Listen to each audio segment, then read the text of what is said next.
Fun, a podcast where we take fun very seriously. As always, I am your Chuckle King. Welcome back, my children of giggles.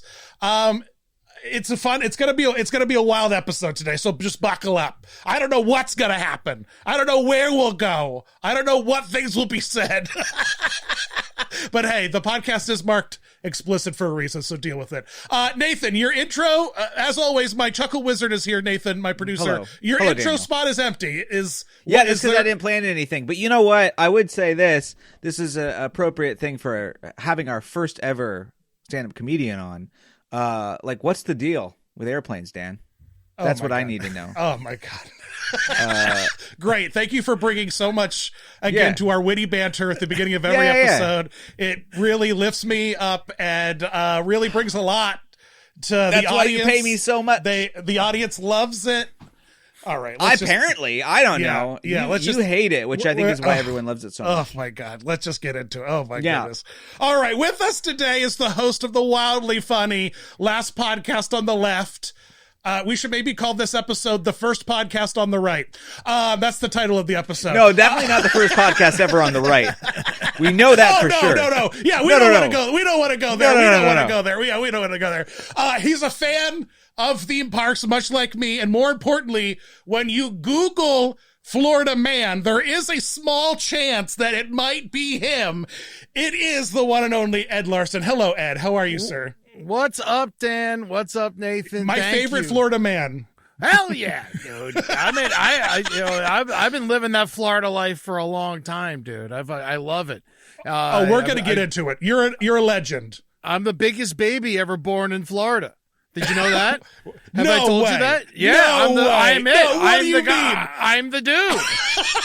Dude. I'm him. I'm the one. Wow, Yeah. your poor mother. How is she? She's still okay? Dead. Cavernous. Well, you can watch my movie, How America Killed My Mother, to find out all about it. But I was born, it's very personal. But yeah, if you want to find it, it's at howamericakilledmymother.com. The URL was still available. Wow, I can't believe it, actually. That's surprising.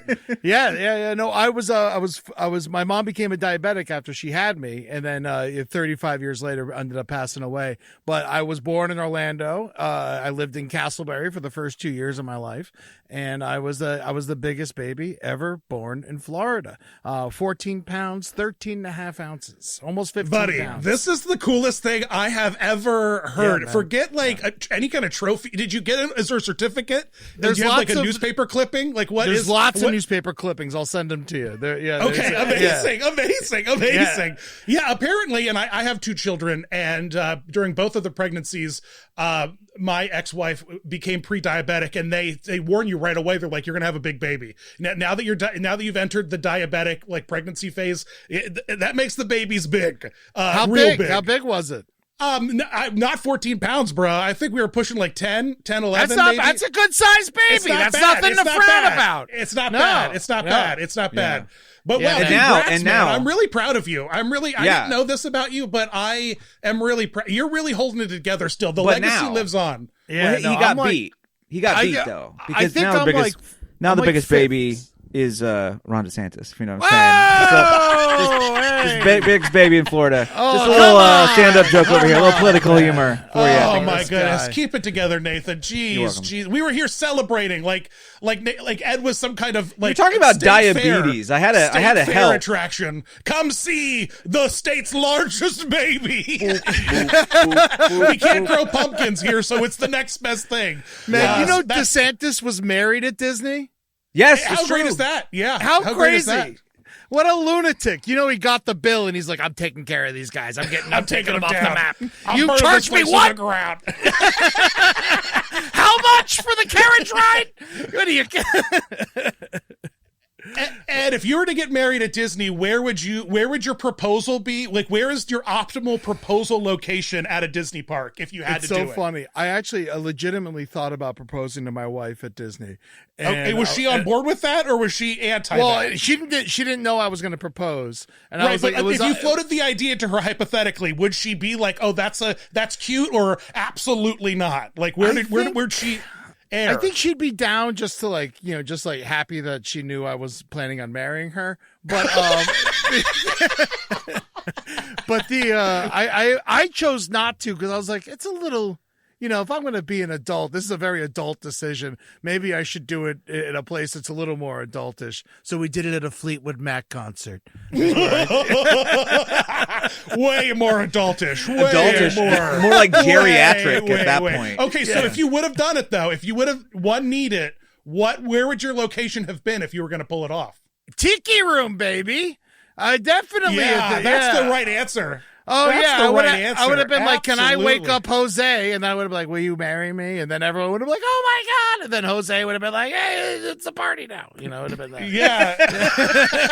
Yeah. And then I would have Wally taken her to the Bogue. secret bathroom. Yeah. Have you been up there? Have you been up there to Club 33? Have you No. infiltrated it yet? No one's taken me yet. I really want to go. I want to find out. I can't afford it. So someone has to bring Someone me. please take Ed. Please. Have you been to Club 33? Please. Yeah, I have. What? Two of them. I've been to the Disneyland one and the Magic Kingdom one. Wow. And the Disneyland one had incredibly sticky floors. Like I was stuck to the floors like a glue trap. It was Come on! It was wild. It was wild. Really sticky floors. Run a mop through there. What are we doing here? Yeah, and but the Magic Kingdom one, real special, real nice. It's right when you walk into Adventureland. Like there's like a little hutch. There's like a little place there. Used to be a gift shop, I think, and now it's a writer, comedy writer buddy of it. mine writes for Terry Fader. And all of their writers' meetings are at Club 33 in Anaheim, which is bizarre to me. So crazy. Wow. Does he have to pay? Does Terry have to pay for each individual dummy as well?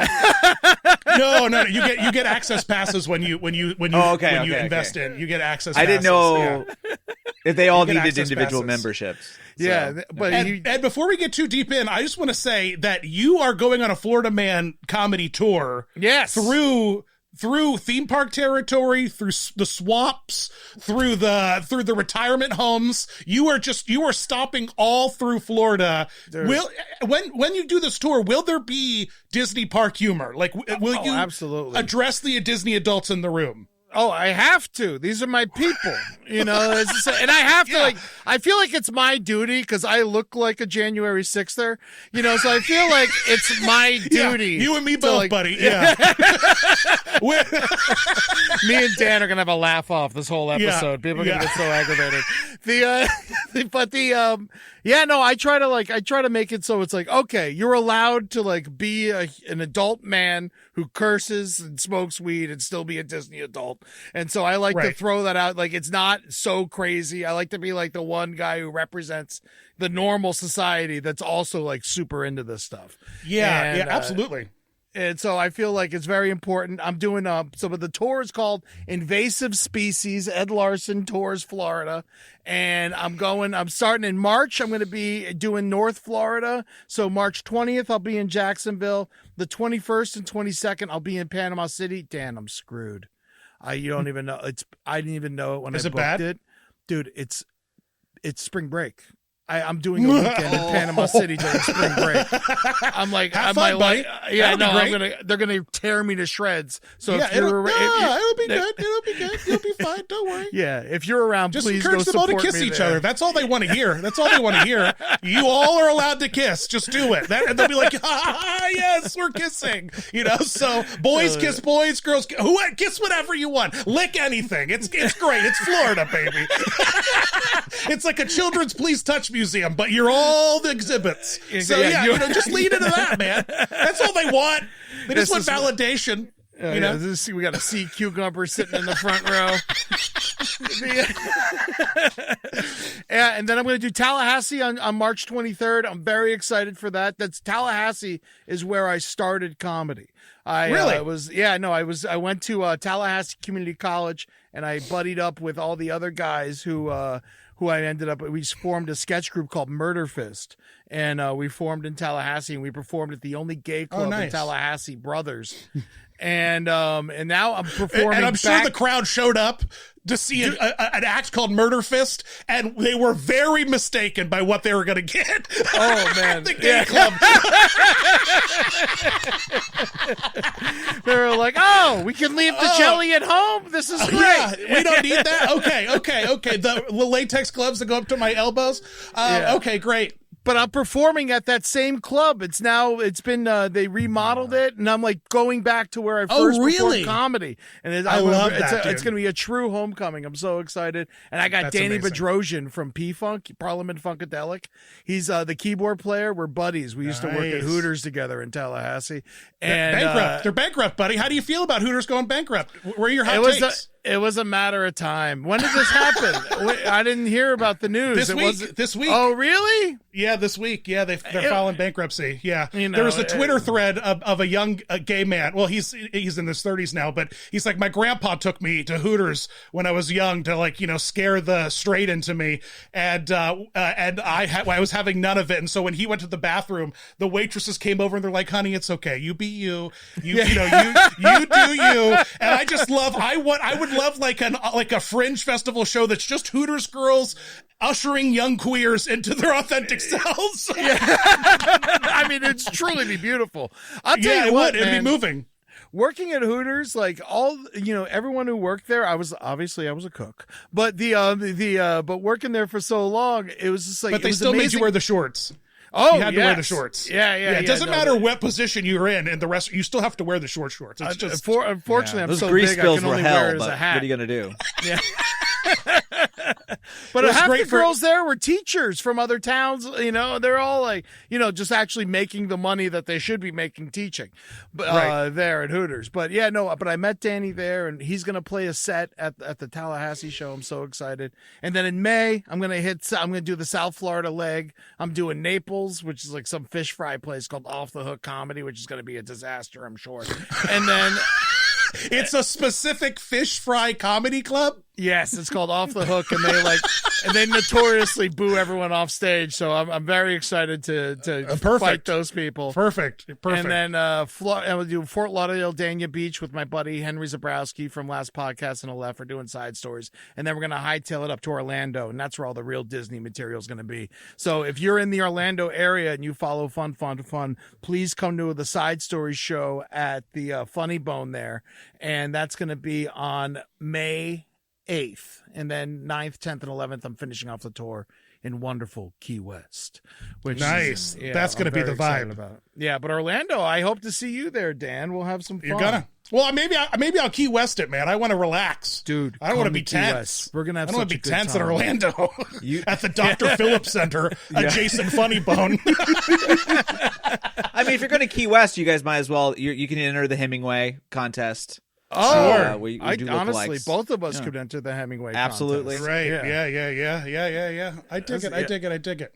And how long have you been with Last Podcast on the Left? So I've been a part of the network since the very beginning. We had a show called The Round Table of Gentlemen back in the day, and that was me, Marcus, and a bunch of other people involved with the network. And I was always there we started that back in 2010.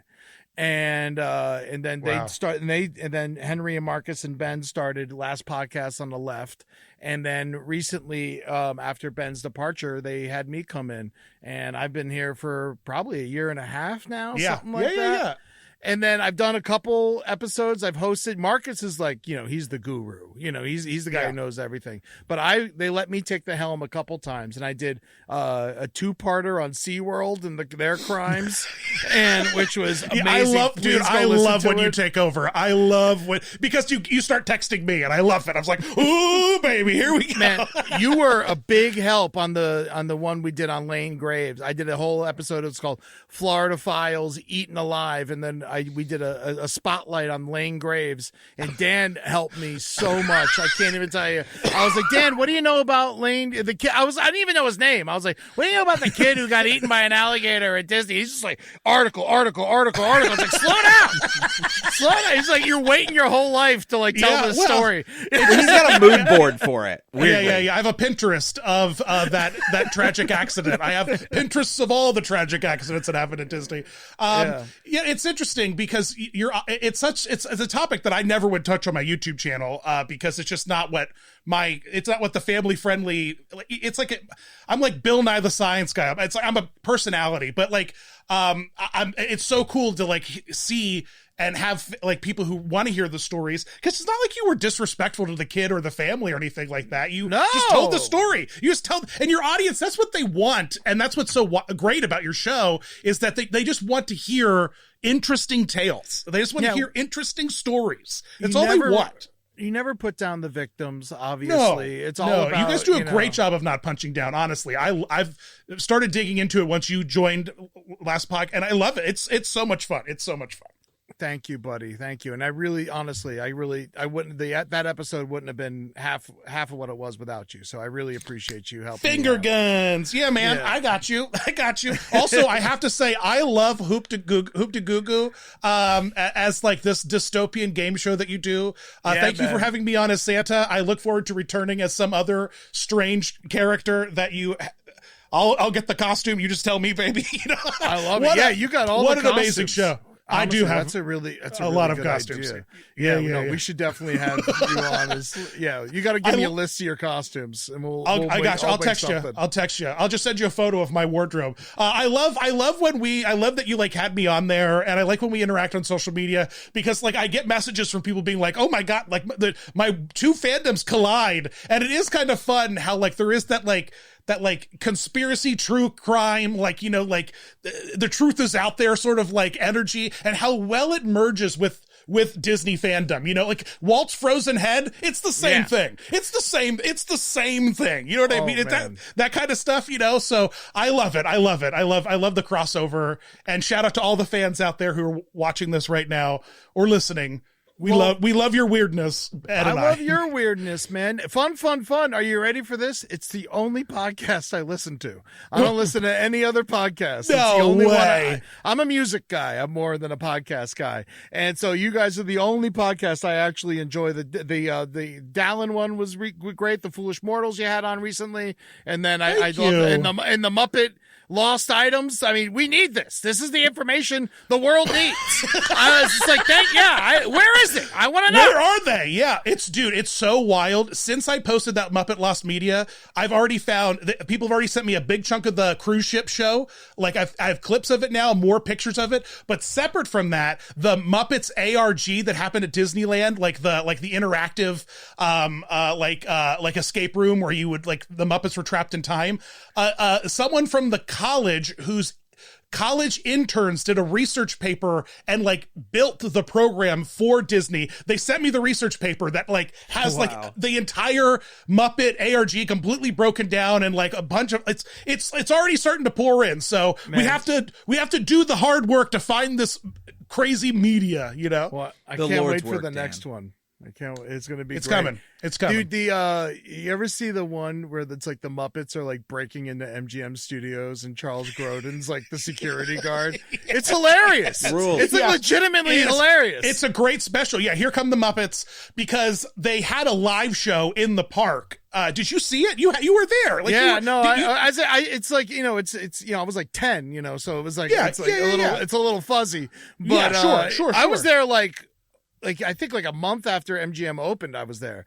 Like we used to go all the time when I was a kid growing up in South Florida. The glory years. Yeah. When there was nothing there. When it was like, I think I went like right when Indiana Jones opened or something. Like, my goodness. Yeah, it was great. I loved MGM. I thought it was the coolest. Back then it was, it was really awesome. Like special. It was about making movies. It taught was me. Yeah. I learned so much when I went there. Like I rode the Great Movie Ride, and I'm like, I want to see Casablanca. And I'm like 10, and so I went and saw Casablanca, and I love Casablanca. I got a movie poster of Casablanca. I'm the only 13-year-old because of Disney, and they don't do that stuff anymore. Yeah. No, they don't. It's a completely different storytelling that they're doing now. It's just a different game they're playing. But I have to ask, what was it like having a season pass as a kid to like the coolest place on earth and going there like all year round, multiple times a year? Like, what did you end up developing? Like, how did you end up growing into the parks as like from a toddler to a teenager? What did they become to you?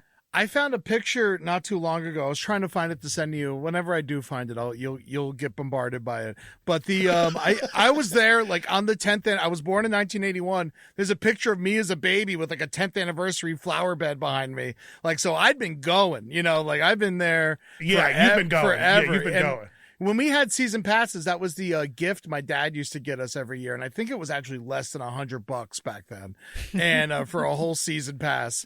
Can you even imagine? I know, it's crazy. You can't even get you can't even get to like a party for that now. But I remember every year we would get that, and then I lived like 2 hours south. And it would just be like, my mom would wake me up and she'd be like, we're not going to school, we're going to Disney. And then we just drive up there. We go for like 10 hours and then drive back. She was a lunatic about it. We loved it so much. I used to go so much with my friends. And that was back in the day when you could really cheat the system. Like we would bring my dad's season pass and sneak my buddy in and stuff like that. Sure. Like, they didn't care at all back then. And plus it's like, it was only like $20. Right. And so, but yeah, I went so much that like me and my friends, we started like doing weird. We like stopped like treating we would like treat it like it was like a park, like I know that's what it is. Yeah. But we would treat it like it was like a park you would go like to, a state like park, a public park or something. Yeah. And we would just look for stuff to do, like to like keep us busy. My mom, my parents like treated it as like a babysitter sometimes. They would just drop me off and pick me up later. Yeah, it's like you were a Disney World latchkey kid. That's weird, bro. That's wild. I loved it. I loved so much of it. I used to just get on Alien Encounter and like just get back on and get back on and get back on, and just like I lived that life, man. It was so much fun. We used to get in a lot of trouble. We never actually got caught or anything, but we used to like, I don't know what I should talk about, because I know you probably got like Imagineers and stuff that listen to the show, and so I don't want to get banned or anything, but I figure statute of limitations. I'm a good man now. I don't do anything bad now. I'm a good man now. When I go to the parks, I'm on my best behavior. As long as you didn't steal Buzzy, Ed, you're good. Yeah. That son of a bitch. Oh, that's There's a new documentary out about Buzzy. It's called Stolen Kingdom, and yours truly is in it. So really, just premiered at Slam Fest. Slam Dance. Did you see it? Have you watched it yet? Yeah, Bright Sun Films made it, right? Yep. And I'm in it. My editor Kenny's in it quite a bit, more than me actually. Awesome. No, I'm just kidding. Good for you, Kenny. I'm just a soundbite machine in interviews like that, and they just wind me up. I say a bunch of crazy stuff, and they're just like, "Oh, great! These will be good jokes to put in through the video to make people laugh." So I'm happy to be like that. The monkey, but instead of death, he gives jokes. Yeah, the monkey. You didn't see the monkey? We wind up the monkey. No. Yeah, I mean, it's in theaters right now. The symbol, the monkey, monkey, the movie. I did see the movie. Actually, it was phenomenal. I don't. Did you watch it? Yes, I loved it. 5 stars. It was very good. Yeah, it's very fun. It's very Final funny. Destination. Yeah, no, I loved. Yeah, go see. But Dan, you are a comedy monkey. Okay, that's fine. I'm fine to be comedy. I'm hairy enough. Can I be comedy Bigfoot? Is that fine? Comedy gorilla. A comedy gorilla. Ed, you actually sent me some pictures of your youth in the park, and I want to show. This is primo Ed content, guys. Yes. Buckle up. Cash in, invest now. Okay, this is you treating the park like a park. For those who don't realize tell people where you're standing in this photo. Above the flower bed. At the entrance, and no one cared. Like this. I mean, obviously there's staff everywhere, and I jump up there to get it. My mom's like, "Get up there, get a picture." You can do anything back in the day. On top of the Mickey head, the flower Mickey head. Yeah.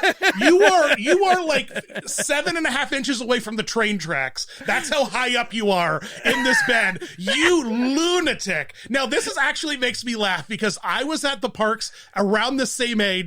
And it was Christmas time, and I really had to pee, and we were like in the back corner of Fantasyland, and my dad's like, because we're from the woods in Pennsylvania, peeing on trees is just what you do. My dad's like, just climb up here and pee. Just go pee real quick. So I did. I climbed up into the bushes and I started to pee, and then I looked over and it was all of the I had climbed the berm to the point where I looked down and I could see all of the parade toy tin soldiers, all with their heads off, like standing there with their trumpets, like waiting for the parade to like kick off. And they all looked like, kid, you can't be up here.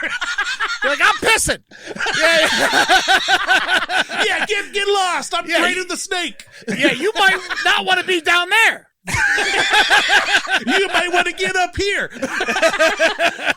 Oh man, I love it. I love it. Yeah. You know what? It is interesting because like foreigners come to the parks and treat the parks like parks. You know, like they jump in the fountains. You know what I mean? Yeah. They like, you know, they sit on the grass. They pick berries off the trees and eat them. You never know what's going to happen when the French show up or something like that. You know, so I get it. I respect it. Treating the park like a park is your God-given right. It's a park. Yeah, man.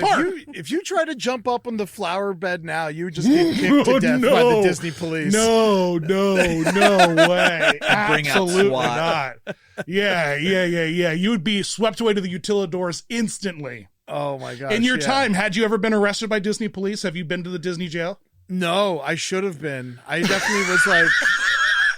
Me and my buddy used to have like a contest to see how much stuff we could steal from World Showcase, you know, like from the stores and stuff. And like, it's a problem. It's a real problem. I feel like I'm the reason there's cameras everywhere. You know, like no, it's one of my sisters. I remember, you know how they have those like those places where you fill a bag with rocks, and it's just like, hey, here's a bag of weird rock. I remember one time we were at Disney, and like halfway through the day, my sister just had pockets full of polished, beautiful rocks. And my mom's like, where did these come from? You know, like, where did you get these? It's just the name of the game when you're at Disney as a kid, man. It's just whatever. Man. I used to steal my go-to was Buddha statues from the China Pavilion. I don't know why, but it's very bad karma, man. I had a collection at the house, you know. Are they still there? Do you still have, are they still, you have, I have a couple couple they are? Of them. They didn't all make it through, you know, till my 40s, but I still have one or two still. Sure. Yeah, well, I mean, they're Epcot Buddhas. The quality is not there. Let's just be clear. It's not like you were buying fine art or something. Yeah, so, no. They were made in America like trash. Yeah, trash. Our number one export. What other picture do we have? Well, I think this is actually from a GQ style guide from what it looks like. Oh my goodness. Look at these handsome gentlemen here. Yeah, all right. So this this was for the listeners. Tell us for the listeners at home, you know how it works with the podcast, Ed. Tell us what this photo is. So this is MGM Studios. This is the day after junior year of high school. My buddy, his on the end there with the guy with the long hair, his mom brought us all to Disney World for the week, and then we brought gosh, I don't know what I could talk about. You guys can tell me. You got we brought a bunch of acid, and and like that was like when you turn into like a teenager in Florida, like one of the best things you can do is acid at Disney World. Hey, it's actually better than math. Better than math. Much better than math. We just have to put a disclosure at the beginning of the episode. It's fine. We can talk about acid. Yeah. I don't think anyone should do this, even though it's a blast. But in this picture, I was like, we're all like tripping balls here, and I was like, oh, let's get a picture by the cop car. You know, like so that'll be ironic. Yeah. So, high schoolers. Can I ask about like all of your accessories here? What the kid with the striped shirt, the blonde hair? What's his name again? R.I.P. R.I.P. He didn't make it. Oh, R.I.P. He's wearing a one of those like shell hep necklaces.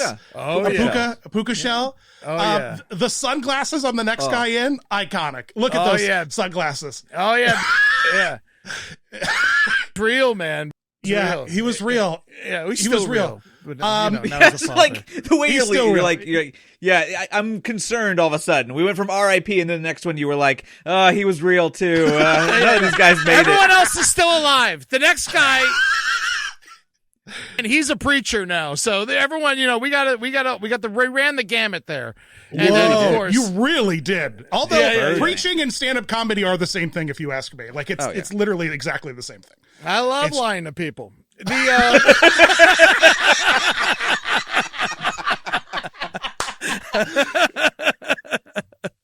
But Say no more. Say no more. Now, what is Ed's accessory? Can we just run through the outfit here quick? Okay.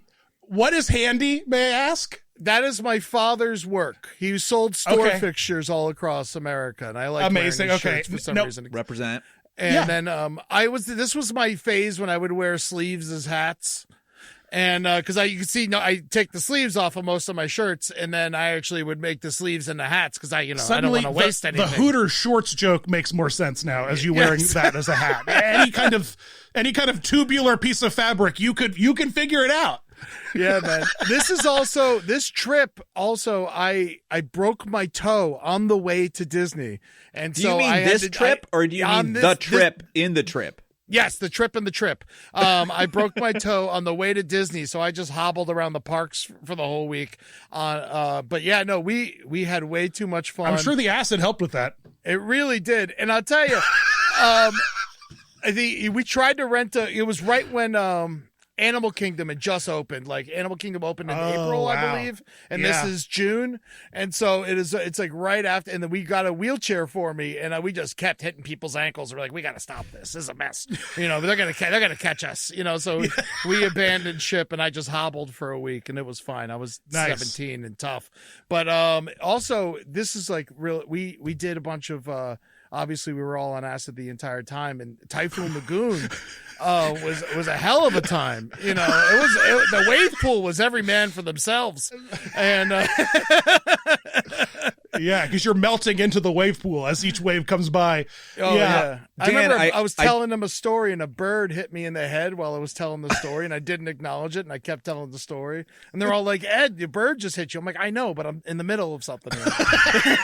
Birds hit me all the time, guys. I'm talking.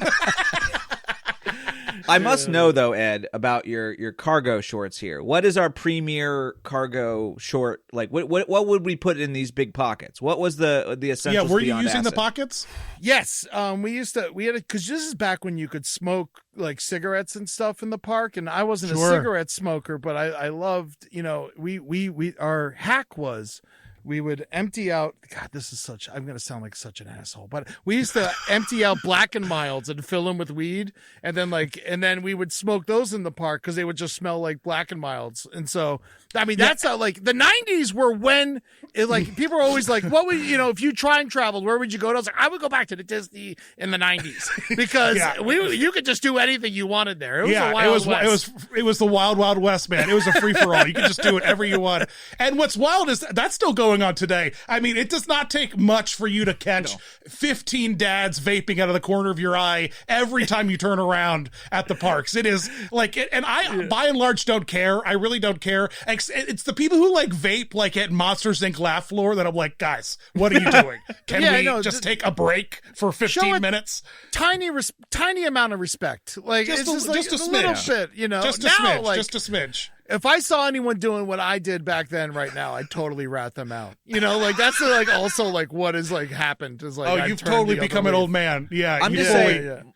Mike Wazowski did not start a laugh floor for people to disrespect it that way, dude. But I'll tell you what, that Timekeeper show on acid. That was wild. I bet it was. I missed that Timekeeper show, man. What a great show. It was unbelievable. I had such a great time in there.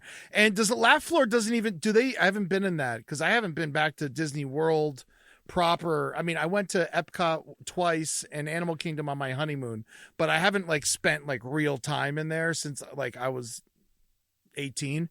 And but the laugh floor, does it still use the 9 screens around the side? No, the queue is pretty much the same in the sense of how it kind of aesthetically looks.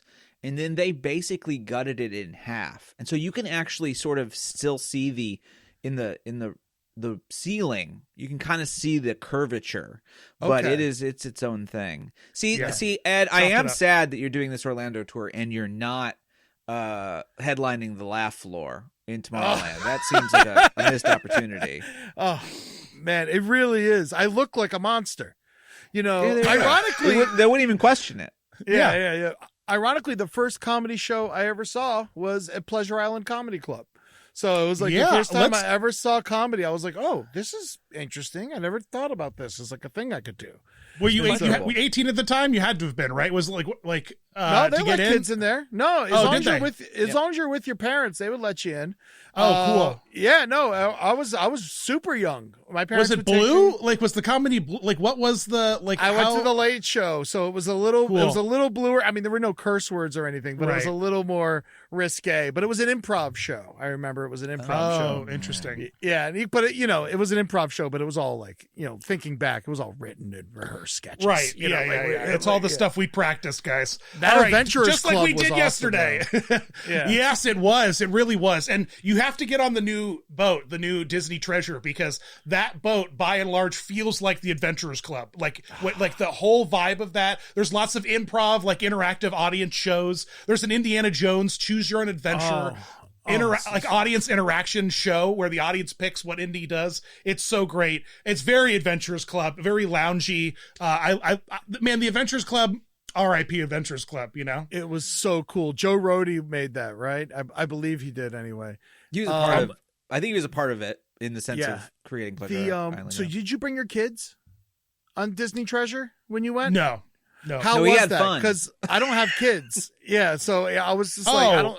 Is it weird to do? No. Because the parks are one thing, but I feel like a cruise ship might be weird as like an adult without kids. No. In fact, it's the opposite. The kids on the Disney cruise like have their own like floor, essentially, that is like a crazy Chuck E. Cheese theme park type kind of thing, and they just want to stay there. And then middle school kids have their own private club that only like teens that age can get into, and then high school kids have another private club. So by other than like dining and like if you're hanging out at the kids pool or like like at like events like the shows, you don't have to see a lot of kids. Like it's not it's not a very kid, and quite honestly, the Treasure, a 7-day sailing, people aren't taking their kids out of school like that during the school year. It was a lot. It was mostly childless millennial adults that were there, like couples.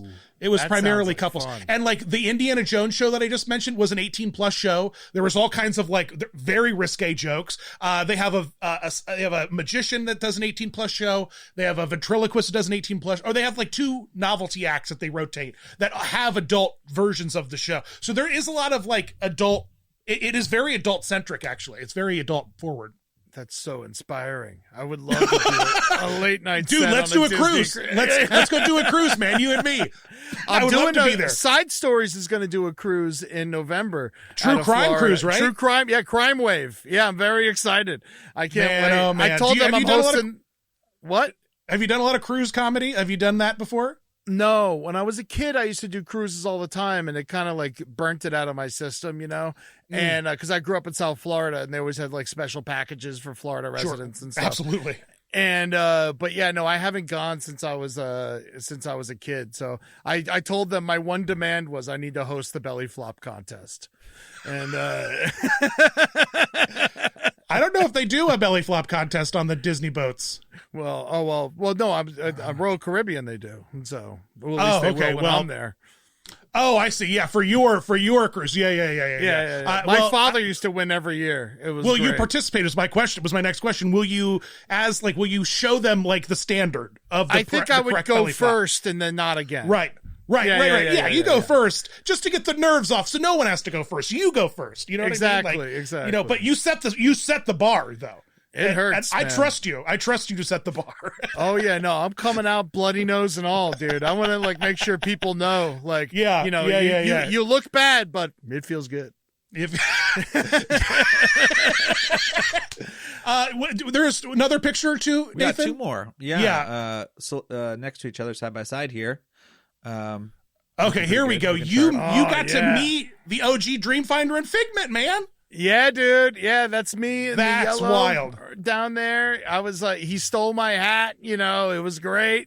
It's one of my favorite gags at Figment. It just rips the hat off people's heads. It's the best. Yeah, I wonder. I try to figure out like if that's Chuck McCann like actually playing, because I know he did it occasionally in the parks, and so I don't know if that's him or not. You can't really tell, but I would love to know if it was. And then you can see my father in the background just looking like he's trying to find the only casino in Disney World. Yeah. I was about to ask, is he looking, is that man looking for preserved meats, like some gabagool or something like that? Hey, this figment fell off a truck, you know? Yeah. That's amazing. That's amazing. No, That's amazing. The old Figment was just perfect. And Perfect. If I could request one thing from Disney in my lifetime, it'd be just restore it. Just put it back. Please. You know, just do it. It would make everyone so happy. Right. We're bringing World of Motion back. Like it's you know, it's popular. Let's do it. Let's do it, baby. You hear they're bringing World of Motion back? Kind of, right? You know, kinda. It's still test track, but also World of Motion. I mean, I'll take what I can get. Yeah. You remember that vintage test track? Were you there like when it first opened? Yes. I didn't like it. Man.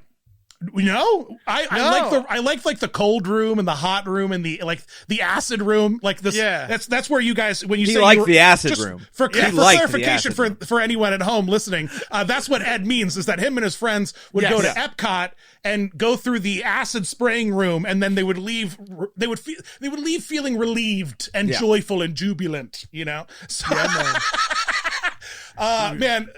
so it's possible, man. The ride needs to be, something needs to happen to it. It's you know, it's like an old Chuck E. Cheese now. It's getting rough. You know, it's starting to get a little rough, especially compared to the Cars ride, which is the only thing you can compare it to. And you're like, all right, well, you guys need to step it up over here. Cars ride is insane. It's one of the best attractions they've ever made. It is so good, good. Can we talk about this swag though on the ride? The Florida State moles. Dude, I was in, man. I loved Florida State. And my buddy was a Gator fan, so he only had a hat. And I had a shirt, the shorts, and the hat. You know, it's like, all right, we're better than you. And but that was my boy Corey. They used to just drop us off and like give us $10 each. And then we would, and like, all right, get yourself food. We'll be back later. We'd always like blow it on comic books or something. R.I.P. Corey? Not eat. No, Corey's very much alive. Okay, good. Corey's taking his kids to the park all the time. Okay, he's a school teacher in Florida. He's shout out to you, Corey. Shout out to you. I've only lost one of my Disney boys. You know. Okay, and that was, gotcha. Yeah. Me and Corey, we were always innocent in Disney. He was the angel on your shoulder, and the other boys were the devil. Absolutely. Okay. I'm seeing that. I see that. Well, I'm so jealous of you for meeting Figment and Dreamfinder. I think that's just incredible. God. I mean, I loved Figment so much. I mean, I still do. But yeah, these guys, I mean, they look cool. You looked great as the Dreamfinder. Thanks, man. At D23. Thank you. I've seen them pictures. Yeah, it brings people so much joy. When they see that Figment puppet, it is just a joy machine. And is this movie getting made? I don't know, man. I don't know. I doubt it. We haven't heard boo from a while, so I doubt it. And the guy who was it the Seth Rogen one? Yeah. Yes. And the guy who was writing it, he is now writing other stuff. And last time I checked in, he's like, hopefully they still ask me to do it. So yeah, I don't know. Probably not. I want to make a Tiki Room movie. Oh yeah. Dude, what would it be? What would it be? I'm scared. You know, I have a whole plot.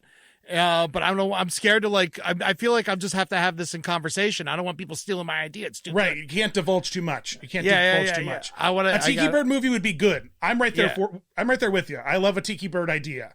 I feel like Tiki Birds are like they're the mischief makers that make all they advance the plot. You know what I mean? Yeah, man. And I feel like it's the one attraction no one's trying to write a movie for too. Right. Well, I don't think no one would know what to do with that. Yeah. How are they not in the Jungle Cruise movie? What's wrong with everybody? Just put a talking bird in the movie and everything's, what are we doing here? Right. So mad. Right. It's such a simple one thing. of multiple problems with the Jungle Cruise movie. Yeah. Canonically though, the Tiki Room, it's almost like Lost in that it's a specific location, it's a specific oasis that the birds only know how to talk when they're in that location. So canonically speaking, you know, the whole pre-show is dedicated to telling the story of how they learn to talk. And so I don't know, Ed. I don't know. I got you covered. We'll talk about it later. I'll pitch you, because I'll need a co-writer. I can't wait. His people will call your people, Dan. I have to know, as a Florida boy, as Florida man, now you're California man. Mm-hmm. So what is the difference between like Disney adults and the culture, like now that you have diversified? Like, what's the vibe like in Disneyland now? Because you were raised on a completely different energy. So, Yes. like, how does it? I'm Where raised are you on Dixie Landings and Port Orleans, like that's where we stayed all the time. I'm living that life. I'm riding the boat to Disney. What was it called back then? Disney Downtown Village. Disney? And so Disney Village. yeah, man. And but now that I'm out here, my first year out here, I remember like it was pretty moving out to LA was kind of hard on my wife. And I just remember being like, okay, well, I need to like make LA great for her. So I got a season passes like immediately. I got a dog and season passes. I was like, if we can't like LA and after this, we're screwed. And so I started going to Disneyland all the time. And I didn't realize because I stopped going for like 15 years. And it was like a huge part of my life. And then when I moved to New York and or college even, I just stopped, because I grew out of it. I was doing comedy. I never went on vacation. I was dirt poor, it wasn't even an option. And so when I moved out here, I was like, we'll go to Disney. I'll get passes, it'll be fun, And I went once and I was like, oh my gosh, my memories. Like I just started I went home and I just that's how I discovered you. And I discovered Offhand and Rob Plays. I was I just started diving deep into my memories and all this stuff and watching old ride throughs from the 90s and listening to what's it called? Ambient music, where the music that they just play when you walk around. The score. I don't know, music loops. Yeah. Yeah. Music loop. Yeah. I started listening to those in my free time afterwards. And it blew my mind. And I realized now that I've done Disneyland a bunch, it's better. And it's better than Disney World. I like it more. I like it a lot more. It is. It hurts. It perfect. hurts me to say it, but it is way better. It's smaller. It's more compact. It's easier to do. The hotel is beautiful. I love the Disneyland hotel. If you can afford to stay, I stayed there for the first time. By the way, don't stay at the villas. I saw the word villa and outside space. I was like, oh, wow, this will be nice. It's a little chair. It's great. And so I got us a room. I had a Murphy bed. Like a Bob Hoskins in Roger Rabbit. I was like, wait, I know, I'm big. I can't be on a Murphy bed. This is crazy. It is kind of, the Murphy bedrooms over there are bananas, aren't they? I was little like, what wild. are you doing to me? A little wild. But yeah, Disneyland is truly magical. Obviously, it's the one that Walt built, and so it's and you feel it when you walk around there. Yeah, and it's cared for more than Disney World. It's where the employees, it's where the business guys are, it's where the maintenance guys are, it's where all the decision makers are. And Imagineering's out here. They like the parks more. They like Disneyland more than they like Disney World. It's more than obvious. So it's crazy how Disneyland has more rides and attractions than Magic Kingdom, but everyone's it's so small. But there's more things to do technically. I believe that Disneyland and Disney California Adventure combined have more attractions than all 4 parks in Florida. That sounds crazy. But it sounds crazy, but it's not. They have then again, I've been to Hollywood Studios and Animal Kingdom. Yeah. It's not that hard to actually realize that. No, those 2 parks are packed with stuff to do in literally every direction. And Disneyland specifically, it just keeps going. It just keeps going, and everything is so tight and well thought out. So I dig it. And also, what I love about the California parks over the Florida parks is there's a community around it. There's it's everyone. It's where locals go. Whereas in Florida, Floridians go, but it's world travelers. Mostly. In Florida, but out here we do have our share of world travelers for sure. But it's people who literally treat it like a park, like I was talking about earlier. When I had those passes, the annual pass, I had the last year you can get an annual pass. It was great. We would we would go for dinner and watch the fireworks and go home. It was awesome. But now it's so many rules and it's so expensive. It's not even an option. Reservations and you have to yeah. Now, Ed, have you become a Knott's guy? Do you like Knott's? I've been to Knott's a couple times. I enjoy Knott's, but I like, roller coasters are great, but I love the storytelling. I like the robots, I want to, I like it, I like the plants. I like the people who work there. Everything about Disney is it's peaceful, and it really helped me like find a part of myself that I thought was lost, or like a part, not even lost, that like I had left behind, you know. And I'm this hard dude. I do dirty comedy, you know. And then like I went once and I was like, oh, I can also use this as a release. So I could be both. I could do both. Yeah. Especially with last podcast now, we talk about some dark stuff, man. And so like when I get home from work. You sure do. Yeah, and when I get home from work, you know, I watch your stuff. I watch offhand, like when I'm on the road and lonely, it's the perfect thing, you know, to really and by the way, what do I got to do to get Rob Plays to make some more entertainment? I will knock on this guy's door. I was a Patreon member. I was going to keep giving money to Rob, even though he quit taking it. I was like, just take it. I don't care. But he was amazing. When we, I'll make sure that you get to meet him eventually, and you can ask him.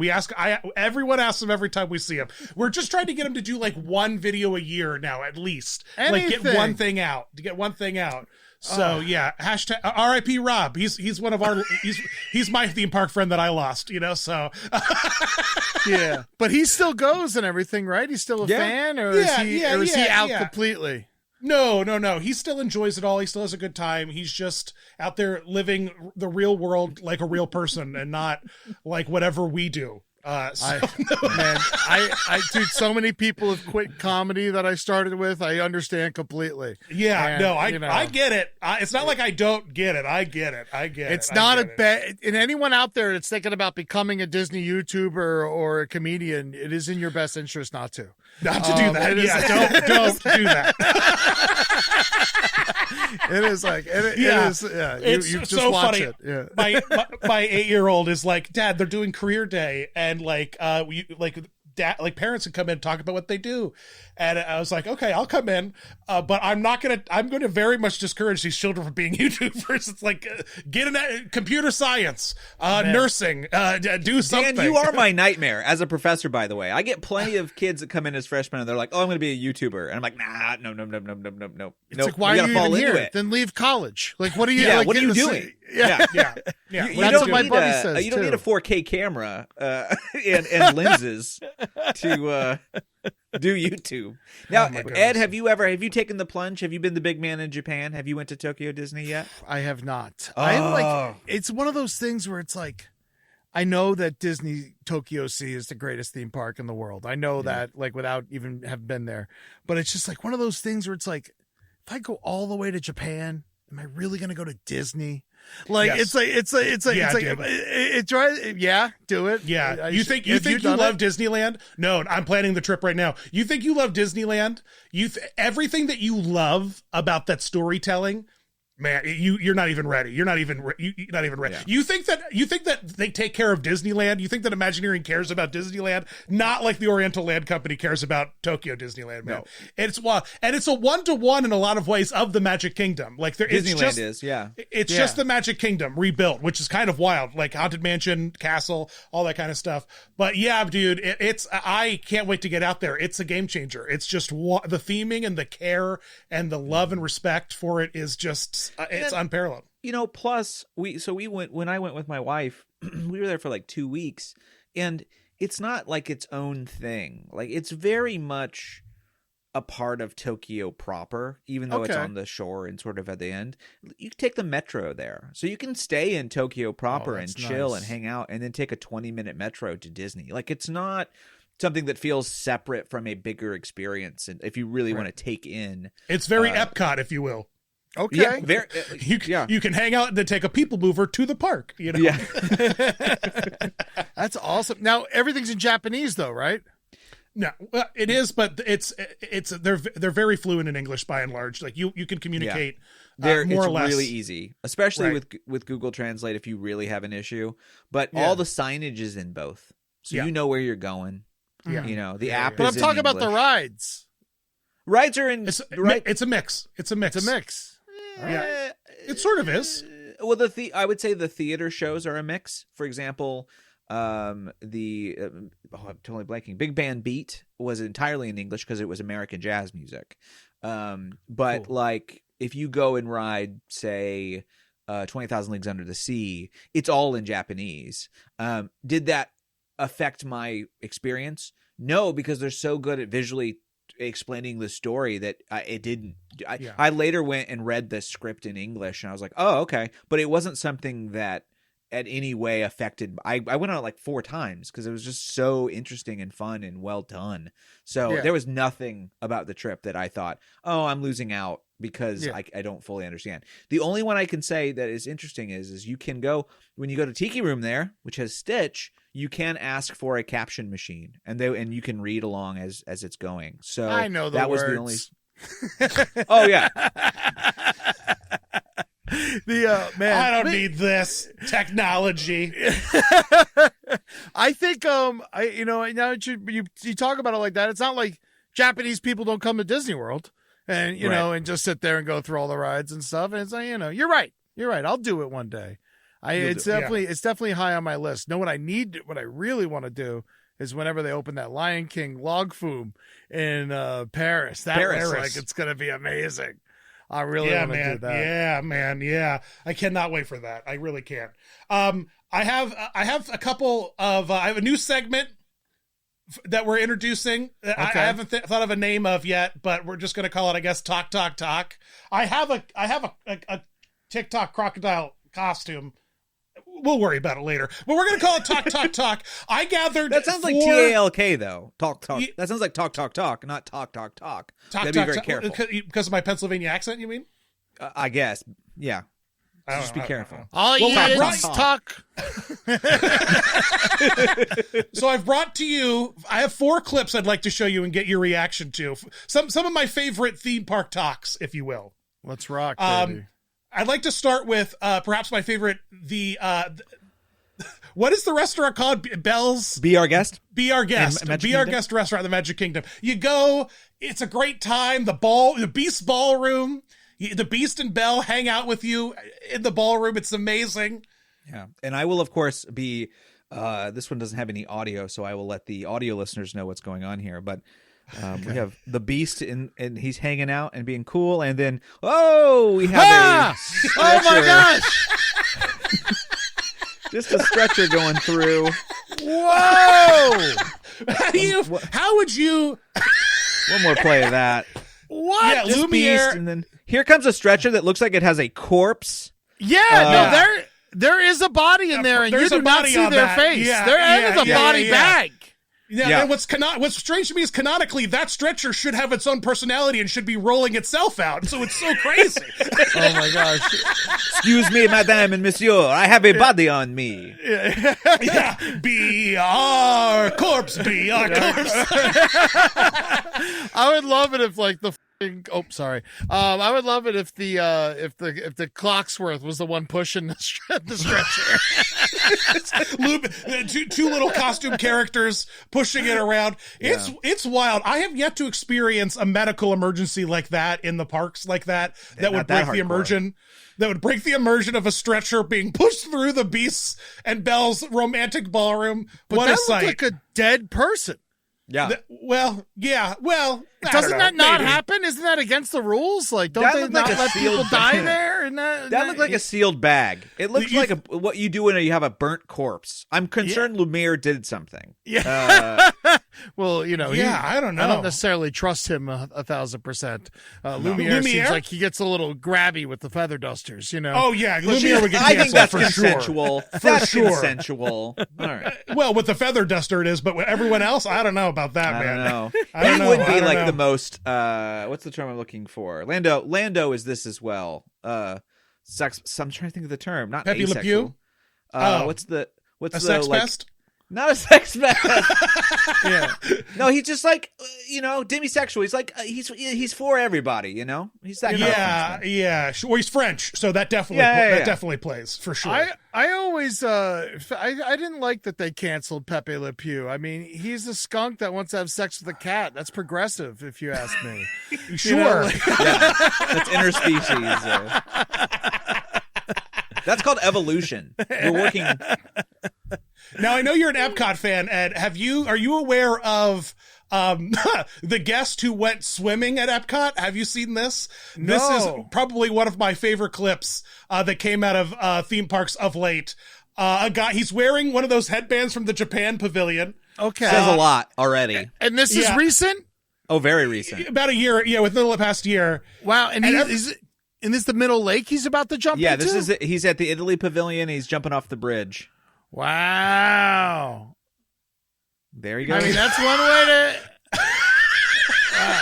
yeah, I hope it was worth it, bro. Could you even imagine swimming in that water is my first question. Oh, Of all the Florida water... I mean, talk about mercury poisoning. That is like all the firework ash, all of the. Yeah, it's absolutely insane. I would say that's also a militia shirt he's wearing, is my guess. A Florida militia shirt. Yeah, no. He definitely, right after this, he went back to the front of Disney World with a Nazi flag and a DeSantis 2024 flag. And he's the guy who's hanging out front. In all of your antics, would you ever be so brave as to jump into the Epcot Lagoon? First of all, if you're jumping in, stay in. Like once you're already in trouble. You know, like he got right out like a coward. He fully believed he could sneak off and get away with it. Like he fully believed he could go sit in a bathroom stall or something and dry off and be cool. Like he's living in a land of delusion. Yeah. All right. So we like I told you, like me and my friends, we used to do weird stuff. Like, you know, once we like were trying to find things to do. And remember at Epcot, they had like, I don't know, it's not around as much anymore. There's still, I mean, Moana's water took over for it or whatever. But there used to be like water fountains that would squirt from side to side. Oh, those are still at the Imagination Pavilion. They're still there outside Figment. And we would jump on top of the flower beds, and like I would just like sit there and like have the water hit me in the chest, like you know, like people would gather. And then they had the one splash pad with the with the one that would shoot like 30 feet in the air. Oh, sure. And and then I remember my buddy being like, "Hey, I'll give you $10 to put your butt over it." And I was like, "All right, you know, let's do it," you know. And so I'm sitting there, bare butt or short butt. No, I put my shorts are still on, you know. Okay, okay. I'm not that much. I'm not that much of a bad man. But I'm sitting there, dude, and like I don't know what happened. The timer was off, and like I'm just sitting there with my butt hanging over this rocket of water, just waiting for the water, and like everyone's like, oh, this kid, a crowd starts to form, you know, like everyone's like, oh, this kid's gonna take it, huh? You know, and so I'm just sitting there like, just waiting for what seems like an eternity, and finally I get blasted, and that was the day I discovered what chafing was, and I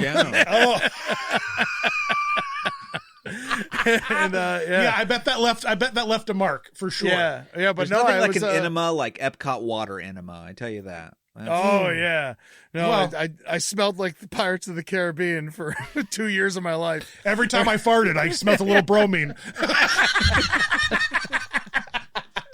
All right, this is as a mascot enthusiast, I love a bootleg mascot, and I want to get your hot takes on this sweet clip. Okay. Is this real? It looks like AI. It is not AI, sir. Buzz Lightyear. Oh, no. Oh, no, Buzz. Come on, Buzz. He's rocking so hard. Can we watch it one more time? Because you have to pay attention to Woody, who is hyping him up from the floor. Oh, Buzz is, yeah. Oh, yeah. I love clearly he's lost his pants. Yeah.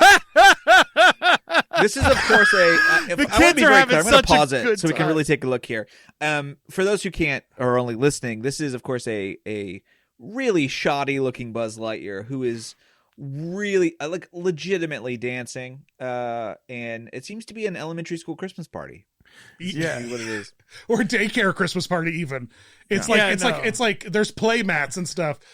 It's definitely like river dance, but you know, Spanish. You know, it's wild. It's a very hyped Buzz, man. Yeah. And you know what? I give it A for effort. You know, he's killing it. He's dancing 110% there. He's moving them legs.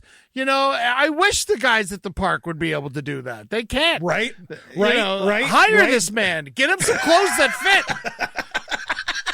fit. Get him a belt. Yeah. I mean, that guy is one Powerline costume away from being a legend at Disney. That's all I'm saying. Right. I love birthday party bootleg mascots because it's just like, the brother or the uncle who is just like cutting loose and having fun. My goodness, I love that so much. I love seeing bootleg mascots break it down. It tickles me. And also just very uncanny. I love that your first reaction was, is this AI? It doesn't look real. So it's incredible. It's a bootleg costume, but it also looks like it was made by Disney in a weird way too. It also, because it looks pretty genuine. It's a copy of Disney's design is what it is. It's that body, that torso. Once they built that Buzz torso, everyone started building those in the bootleg community. There's lots of them, a lot of them. Some good, some bad. That actually was like a C+ on the bootleg scale. It wasn't that terrible of a. Good you could tell costume, what it was. Bad face. Yeah. Bad face. Now, were you at MGM back in the day when they opened up that Beauty and the Beast show? It is one of the longest running pieces of stage theater in America, by the way. This Beauty and the Beast show has been running for over 30 years now because that's how old the movie is. And it opened the same weekend as the movie did in the parks. My mom loved it. She made me go every time. And I liked it at first, but then I was just like, can I please just go in the Twilight Zone, please? But Mom, please, Mom. That show was such a success that I believe it started the Disney Broadway, era. I mean, I don't know if there was because Beauty and the Beast was, I think, the first Disney Broadway show. And then that's interesting. I'm doing a video about the first actual secret Broadway show, which was Snow White. But yes, it was their first Disney Broadway theatrics, like that umbrella. Yeah, Beauty and the Beast was the first big thing. And yeah, it definitely did. 100% did. Because you're like, oh, there's a teapot dancing around. And you're like, it's actually pretty good. It's interesting you say that because the next clip is probably one of my favorites. It's truly one of my favorites. We got a little bit for the listeners at home. It's Chip, the person playing Chip, who has eaten it. They have fully face planted, but they continue to dance despite the fact that they are bring up the music, fully immobile. The audience is cheering them on. Get up! That's why you got to have arms in the costume. It takes 4 people to lift him. Oh, this poor lady. It's just some. Oh, get up, Chip. It's okay. Oh, there you go. But that's what happens. It's Chip. It's supposed to have an accident. That's true. It's actually in character. Yeah, if Chip wasn't clumsy, I'd be worried. Yeah. Yeah, you know what I mean? Canonically, it really spells out. What was you spending so much time in the park, what was the weirdest, mishap? Have you seen any, wild breakdowns, wild, parade float, any of that? Have you, with all the time you've spent in the parks? I saw some guy curse during Superstar television. That was pretty funny. Right? He said the F word. Oh, like that. You can see it in his eyes, and he was like, me and my dad were like, yeah. But I remember him just being like, I'm sorry. It was when he was the Mets player who's getting interviewed by Howard Cosell. And, amazing. I saw him curse in the interview because he was having fun with it. And that was hilarious. I enjoyed that. And then I think things went. I think I was the mishap. You know what? I wake up every morning feeling the same way. I really do. Ed, can we tease the listeners at home about a little thing that you and I have been talking about? Before we end the episode, can we tease a little?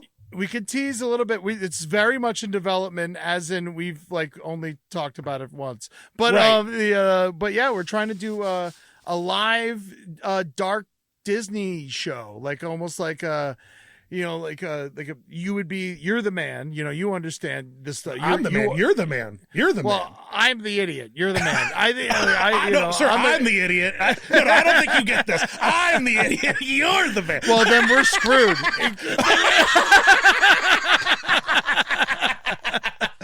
it's like you said at the beginning of the show. I think that there is that, because I'm the same. I feel like Bob Saget in a weird way, and I say this to my friends a lot, that like I'm stuck in family friendly entertainment, but I very much identify with like the everyman Disney fan that you're like is out there, and people that they're not like pixie dusters, but they're grounded individuals that like to hear real stories and real history and real wild stuff. And so I think that it's high time we start to speak to those people, Ed. Yes, and I feel like we're the perfect combination. Me, you and I living in. I mean, if the audience laughs half as much as we do at our jokes, I think we'll be in a really good. We're golden. We're golden, yeah, baby. Golden. We're golden. We're golden. We're golden. But I'm very excited for it. I think dark Disney history is something that people are kind of scared to touch, and I think that only you and I are like the perfect team to deliver it, because you have the clout, and then I have the clout in the dark world. And it's surprisingly, I've talked about my love for the parks on my other show, The Brighter Side, a lot, and on Last Podcast occasionally, and the response I get back, the crossover is crazy. It's crazy. People really dig both things. And so I want to make sure that because you and I found a couple dark Disney things that I haven't seen anyone really talking about. And dude, and so the one you brought up about Disneyland, you pitched me the idea, and like 3 hours later I had written you the entire history of what happened.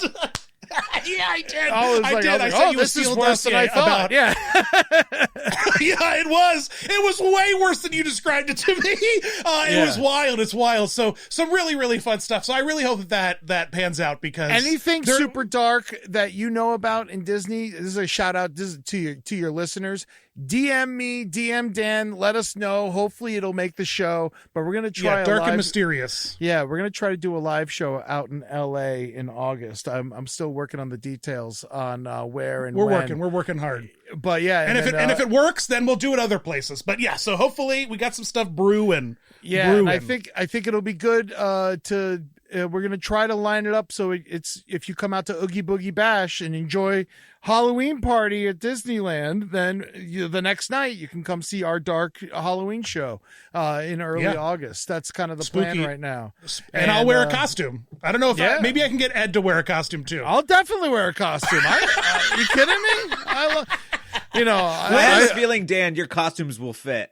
Yes. Oh, sure. Yeah. We can share. What do you think is the most unintentionally yet spooky dark character that Disney has out there? Like, what is the darkest character? It doesn't necessarily have to be a villain. Like, what is the most messed up character in the Disney proper?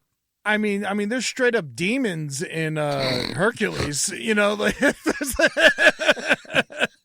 But that's their whole bit is being demons. Honestly, what scared me when I was younger? The hyenas, man. Like the hyenas, because they're like Lion King hyenas. Yeah, because they're just like they're laughing while they kill you. Like they're like like everything else is like they're evil, but like they're like evil and like having a great time. Everyone else, like you could know they have a bad life or like they had a rough childhood or something. Like Jafar obviously was beat as a kid and he's got a lot of baggage. Oh, for sure. But like those hyenas, they kill for happiness. Sure, like it's like that's a different type of like insane clown posse. There's a lot of clown adjacent terror with hyenas. I never even realized how terrifying hyenas are, because they kill you and they make you feel shame because you're being laughed at the same time. Well, you don't remember that classic line where Ed says, magnets. How do they work? How do they work? Yeah. Classic. Bro, I can't even believe that they. I can't even believe that they went. Yikes, man! Magnets. Like, as a Florida man, did you brush up against the ICP fever? Did you get it at all? Oh, Great Milenko. I enjoyed that album when it came out, but mostly because it was famously canceled by Disney.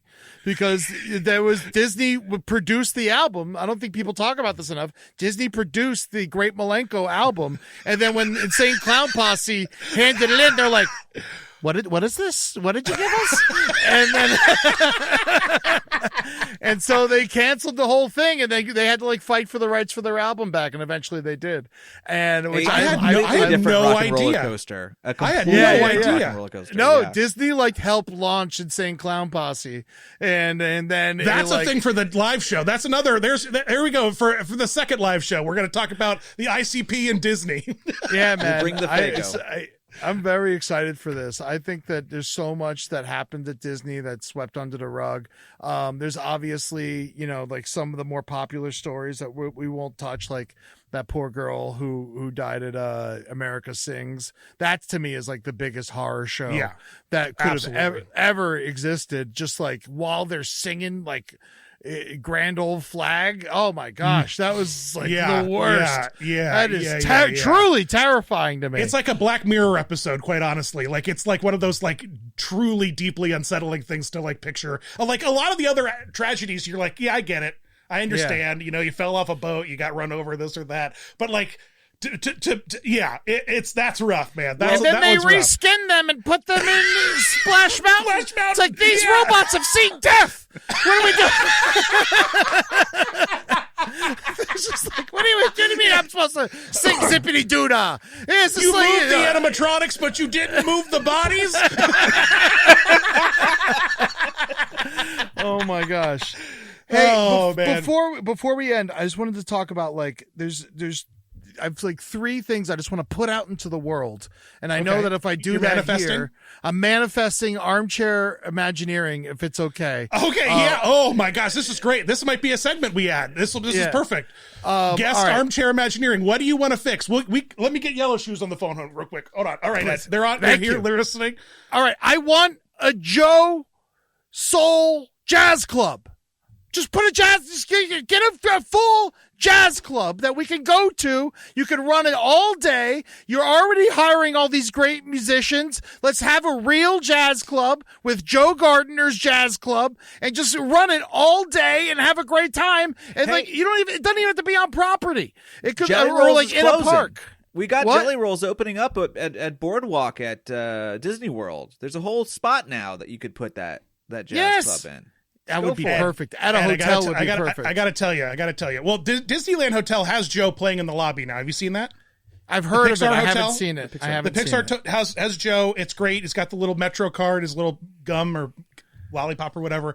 And not to keep pitching this to you, but you're going to love the Disney cruise because all of the new ships in particular have a piano jazz bar lounge. And so on the Treasure, it was called the Scat Cat Lounge, and it was themed to the Aristocats movie. On the Wish, it was called... Where they have live jazz piano every night. Like you could just go. It is a Disney jazz bar every night. It's really cool. And on the Wish, it's bubble themed. It's like Cinderella's like bubble. It's stupid. But then on the Destiny, it's going to be Cruella de Vil themed. It's going to be her like that whole like Cruella jazz kind of energy. So yeah, I'm telling you, man. Let's go on one. Let's go later in the year. Okay, there's the nice cheap ones that sail out of Florida all the time. Like we can go hop on one easy. I think get a little 3-night sampling too. Or something.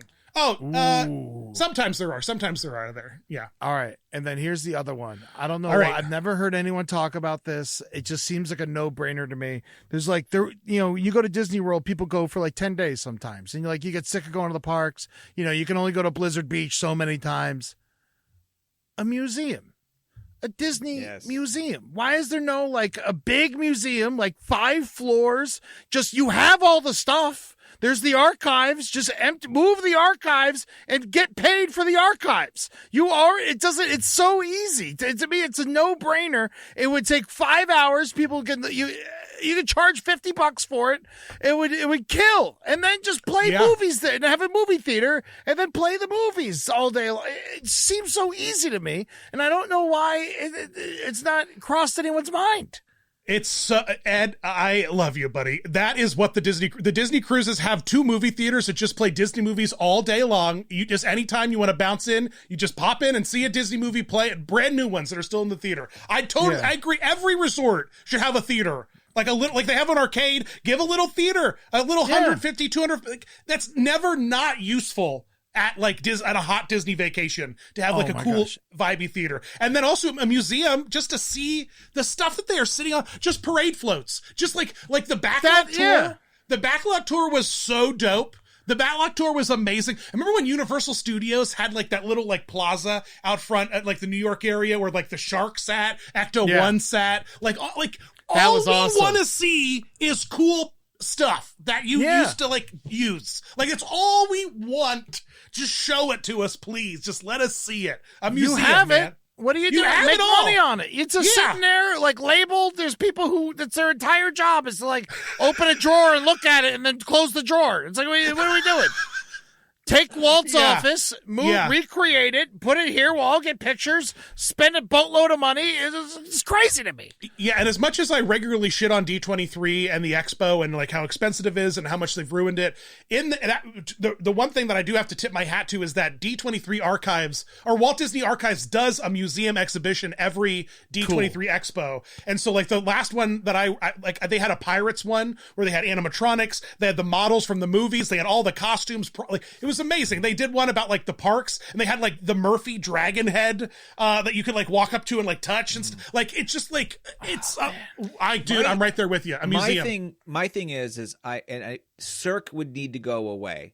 But if you bulldozed the tent at Disney Springs where Cirque is and raised a 5-story museum at the end of, in the middle of Disney Springs, Or Planet Hollywood. Perfect. Who's going to Planet Hollywood? Who's going? It's a museum for like it's got Terminator stuff in there. It's like, what are we doing? Ancient Naked Power Sylvester Rangers Stallone movie costumes. Yeah. You know what? I need the worst $30 burger I've ever had. We need to keep Planet Hollywood. Yeah, it's like Yeah, just let Imagineers take it over. Planet Imagineering. Keep all the acrylic cases. Just fill it with different stuff. Why not? The building looks cool. The building looks so cool. Put big Mickey ears on it. Make it a big Mickey head. I mean, this is great. Do you have any more feedback for Yellow Shoes, Ed? Before we wrap up, like, is there any other hot takes you want to give Mickey since he's listening? It's more like a request that First two hard demands. These are lines that I have no space to negotiate for. But also, Mickey, if you're listening, just a little request for you, baby. I was there recently. I went to Disneyland recently. I was there on February 9th. It was the first time I went with children. It was interesting, and they're like it was fine. It was good, but I was there the last day of the red card trolley. And I sent you a picture earlier. I was there the last day. I was talking to those guys who run the trolley. He'd been doing the job for like 15 years. It's like, let's hook this guy up with another cool job. I mean, these guys put their time in. You're just getting rid of it for, I mean, I understand the red car trolley, who really wrote it, right? But, at the same time, it's beautiful to look at. It's California history. These guys, I think they bolted it out front. I think it's a display piece out front of the Esplanade now. I know, but the driver, man, I thought this guy was going to cry when I was talking to him. I was like, thank you for everything. I bet he was almost going to cry. He's like, I've been here for 15 years. I don't know what's next. And like all this stuff. And you're like, man, it's like, take care, give him a train job. What are we doing? Like this guy's worked his butt off forever for you guys. Right. It's just like, relocate him to San Francisco. They have trolleys there. Yeah. Actually, that's probably a great idea for him. He's got lots of experience. I gotta find this guy. I gotta pass this on. I gotta go. I gotta go find a man who knows something about a trolley.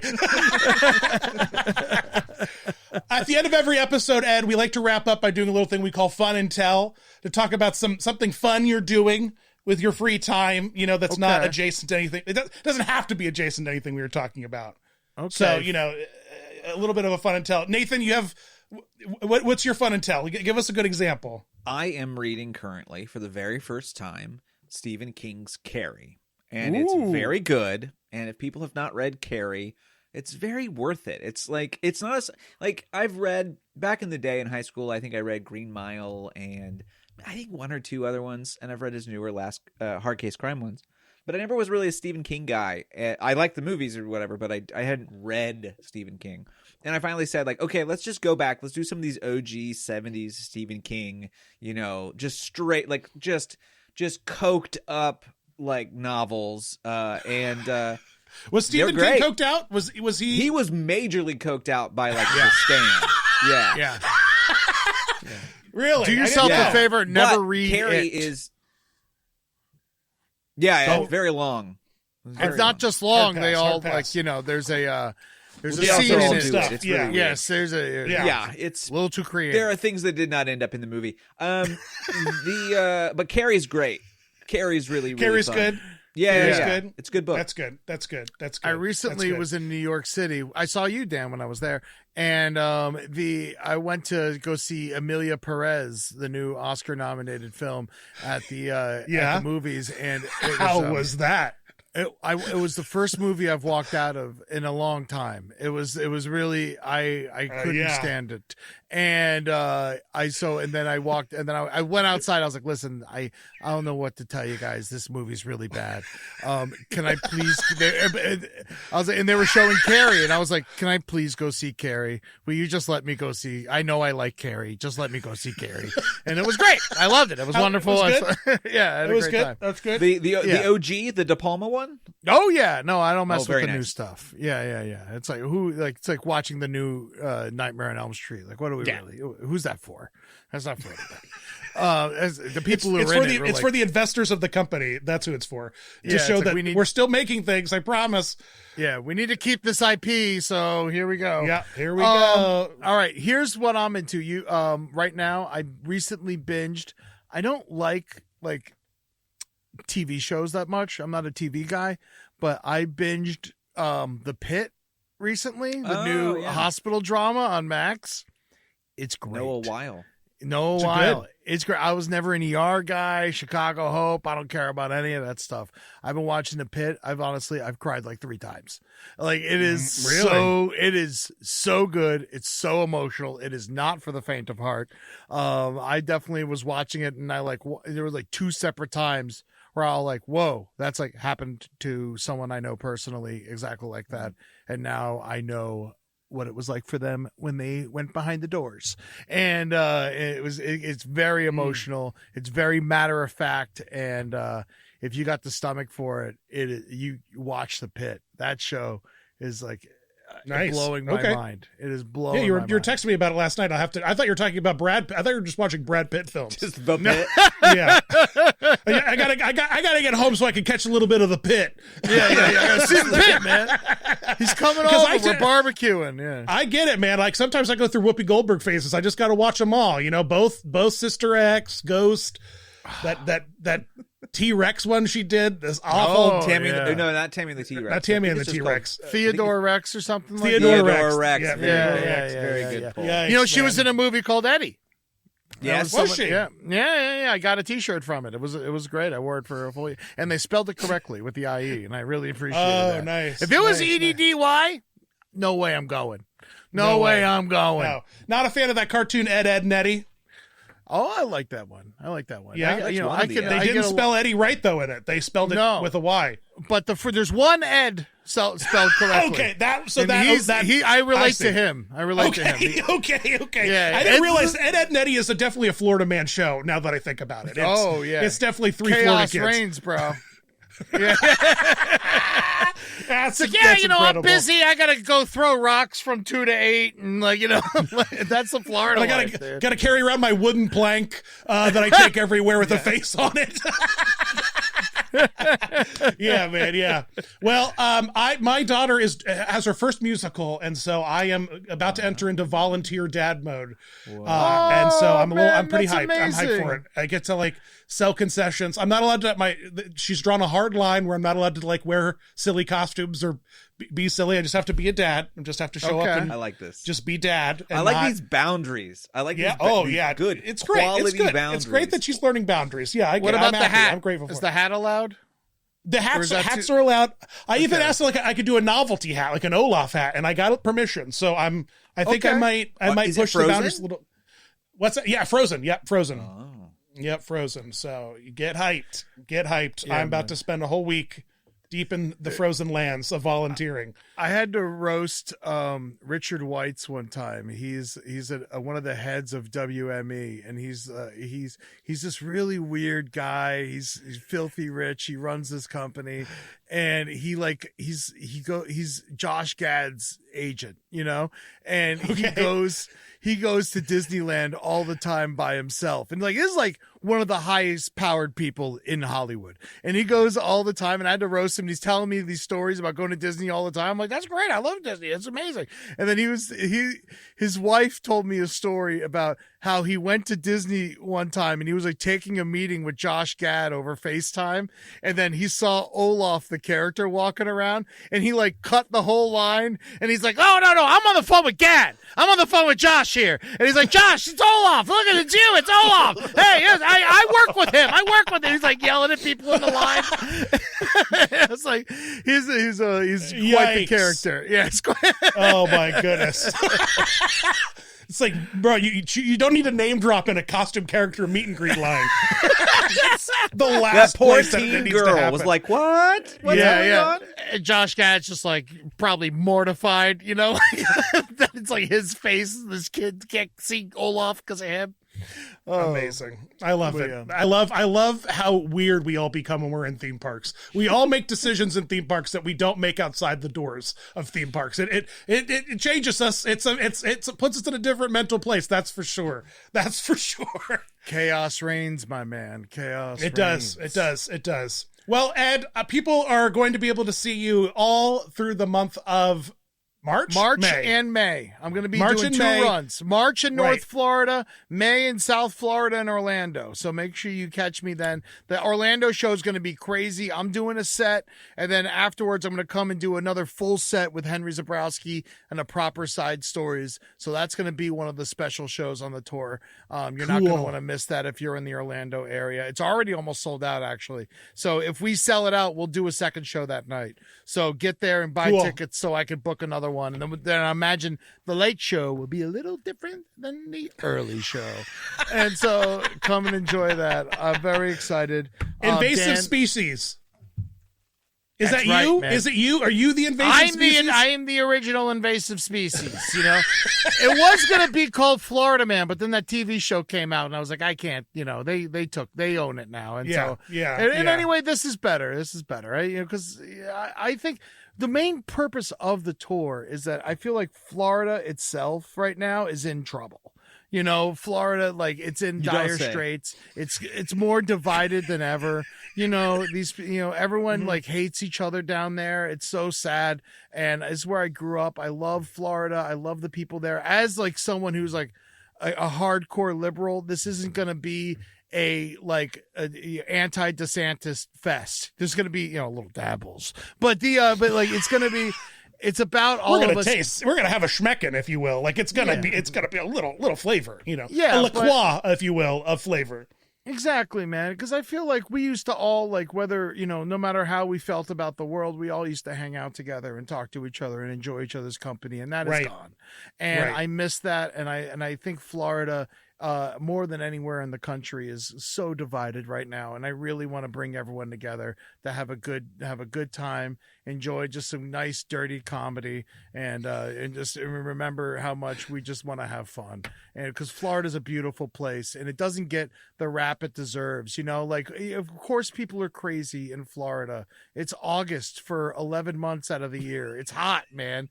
It's hot, and we go crazy. It drives you absolutely. Yeah, when the seasons don't change, it messes with the human brain. It really does. The one time it gets cold, it rains iguanas. That's Old Testament stuff, man. That is, it's crazy down there. Yeah. So people deserve a break. And we're going to have some fun on this tour. And please come out to the show and come see me afterwards. And we'll take a picture and have some fun. What's the website, Ed? Where can people find it? EddieTunes.com, baby. You got your tickets there. That's my website. Everything's on there. The Hoopa Goo Goo games, the link on there. I got, Last Podcast on the left, The Brighter Side, How America Killed My Mother. Everything I do is on that website, my Patreon. So just go ahead and go there, and you can find all things Eddie Tunes on EddieTunes.com. Woo! And you're a joy. You're a pleasure. You're a joy. I love so, you, man. Nathan, it was great to meet you finally, man. Congrats on the new podcast, and it seems like it's going really well. And nothing but all the best luck to you guys, because I think this.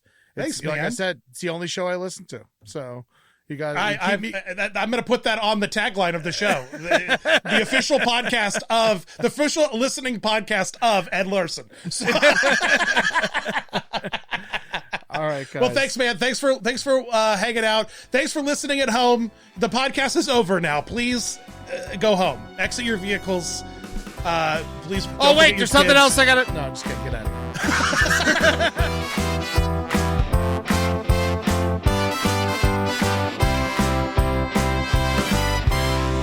This has been a production of 710 Media.